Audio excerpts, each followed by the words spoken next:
I was 11 years old the first time I understood what it meant to be poor. Not the kind of poor people joke about, but the kind where you learn to recognize hunger by which hour of the day it is. My name is Marcus Cole, and this is the story of the years nobody saw.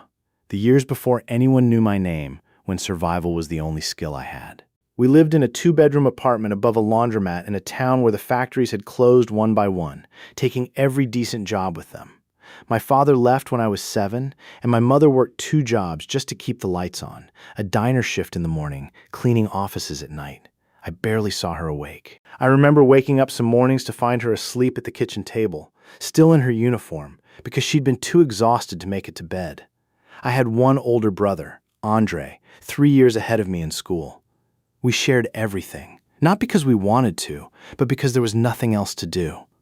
One pair of sneakers between us, worn on alternating days. One winter coat, passed down until the sleeves stopped covering our wrists.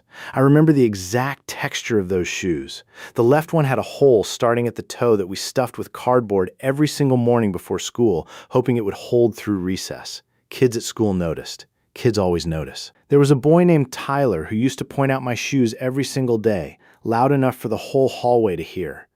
I learned to walk with my head down, to take the long way around the building just to avoid him. I learned that shame has a very specific weight, and at 11 years old, I was already carrying a lot of it. Some nights, dinner was a can of beans split 3 ways. Some nights, it was nothing at all, and my mother would tell us she'd already eaten at work. A lie so gentle and so obvious that even as a child, I understood exactly what she was doing. She was starving quietly so we wouldn't have to. I started working when I was 12. Not legally, not officially.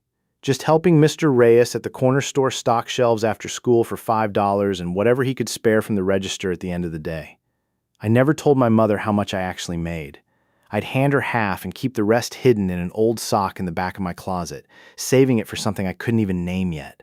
Just something better. Some kind of way out. Andre didn't have the same patience. He was smarter than me, faster with numbers, better with people, but the weight of our situation pressed on him differently. By 16, he'd started running with kids who had money in ways that didn't add up. I remember the night he came home with a wad of cash he wouldn't explain, and the argument that followed, my mother crying in a way I'd never heard before, begging him to stop before it was too late. It was already too late. 6 months later, Andre was arrested for possession with intent to distribute. He was 17 years old. I watched my mother age 5 years in a single court appearance. I watched her sign papers she didn't understand, borrow money we didn't have for a lawyer who barely tried, and sit alone in a courtroom because I was too young to be there and too angry to know what to do with that anger. Andre got 3 years. He served 2. That was the moment something in me changed. I didn't get angry at him. I understood exactly how he'd ended up there because I'd felt the same pull, the same temptation of fast money when you're drowning slow. What changed was my decision about which way I was going to drown. I threw myself into school the way other kids threw themselves into sports. Not because I loved it, but because it was the only door I could see that didn't require anything I didn't already have.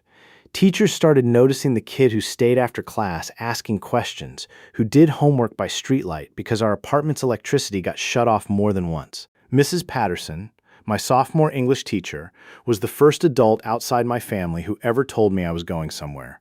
I didn't believe her, but I wrote it down anyway on the inside cover of a notebook, just in case. I got a scholarship, not a full ride, nowhere close, but enough that community college became possible instead of impossible. I worked nights stocking shelves at a grocery store, mornings at the same diner my mother once worked at, and somehow, impossibly, kept my grades high enough to transfer to a state university 2 years later. Andre came home while I was in my 2nd year of college. He was different, quieter, more careful, carrying his own weight of shame the way I once carried mine over a pair of shoes. He got a job at a warehouse. He started coming to my games, even though I didn't play sports. He'd sit outside the library some nights just so I wouldn't have to walk to the bus stop alone in the dark. We never talked about those years directly. We didn't need to. We'd live them together. I graduated with a degree in business, the first person in my family to walk across any kind of stage like that. My mother cried through the entire ceremony. I found out later she'd taken a second job for 3 months just to afford a dress for the occasion. The The same instinct to sacrifice quietly that had defined her entire life. The years after weren't easy either. Nobody hands you anything just because you made it out of one hard place. There's always another hard place waiting. I got rejected from over 40 jobs before one small logistics company took a chance on me. I worked my way up slowly, learning everything I could, saving every dollar the way I'd saved that hidden sock of cash as a 12-year-old boy. Eventually, I started my own small distribution company. Nothing glamorous, just trucks and warehouses and long hours, but it was mine. 10 years later, that small company employs over 200 people. Andre works with me now, running operations. The same sharp mind that once got him into trouble now keeps an entire logistics network running smoother than I could manage alone. My mother doesn't work 2 jobs anymore. She doesn't work at all unless she wants to. And most days, she chooses to spend her time exactly how she wants, which after a lifetime of never having that choice is the only luxury that ever really mattered to her. I still have those old shoes. Not the actual pair. Those fell apart decades ago. But I keep a pair just like them in my office, cardboard stuffed in the toe and everything, sitting on a shelf where I can see them every single day. Not as a trophy, as a reminder.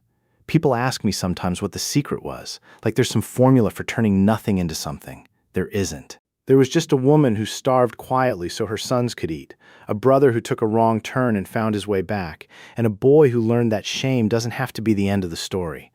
Sometimes it's just the first chapter. If this story meant something to you, subscribe for more real stories of struggle, family, and finding your way through. And tell me in the comments what making it out looks like for you.